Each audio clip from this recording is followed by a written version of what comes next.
വടക്കാഞ്ചേരി നഗരസഭ ഡിവിഷൻ 26 ഉൾപ്പെട്ട പാർലിക്കാട് പട്ടിച്ചിറക്കാവ് ക്ഷേത്രക്കുളത്തിൽ നീന്താൻ ഇറങ്ങി കാണാതായ ആളുടെ മൃതദേഹം ഫയർഫോഴ്സ് കണ്ടെടുത്തു. തെക്കുംകര തിരുവോണം നഗറിൽ കല്ലിപ്പറമ്പിൽ വീട്ടിൽ 47 വയസ്സുള്ള സുനിൽകുമാറിന്റെ മൃതദേഹമാണ് തിങ്കളാഴ്ച വൈകിട്ട് 4 മണിയോടെ കണ്ടെത്തിയത്. ഓട്ടോറിക്ഷ ഡ്രൈവറാണ് സുനിൽകുമാർ. തിങ്കളാഴ്ച ഉച്ചതിരിഞ്ഞ് സുഹൃത്തുക്കളോടൊപ്പം ക്ഷേത്രക്കുളത്തിലെത്തിയ സുനിൽകുമാർ പട്ടിച്ചിറക്കാവ് ക്ഷേത്രക്കുളത്തിൽ നീന്താൻ ഇറങ്ങുകയും കുളത്തിന് കുറുകെ നീന്തുന്നതിനിടയിൽ താഴ്ന്നു പോവുകയായിരുന്നുവെന്നാണ് പറയുന്നത്. ഒപ്പമുണ്ടായിരുന്നവർ വടക്കാഞ്ചേരി പോലീസ് വിവരമറിയിക്കുകയായിരുന്നു. തുടർന്ന് വടക്കാഞ്ചേരിയിൽ നിന്നും ഫയർഫോഴ്സ് എത്തി സ്കൂബ ടീം ഉൾപ്പെടെയുള്ള വിദഗ്ധർ കുളത്തിലിറങ്ങി നടത്തിയ തിരച്ചിലിലാണ് 4 മണിയോടെ മൃതദേഹം കണ്ടെത്തിയത്.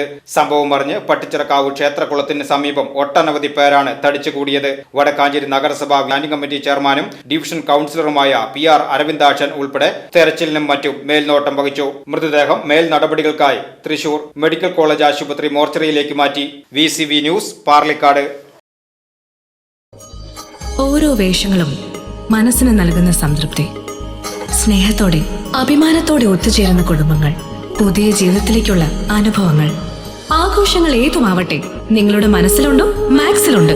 മാക്സ് വെഡിംഗ് സെന്റർ, ഒരു നാടിന്റെ വസ്ത്രസങ്കല്പങ്ങളുടെ പരിപൂർണത.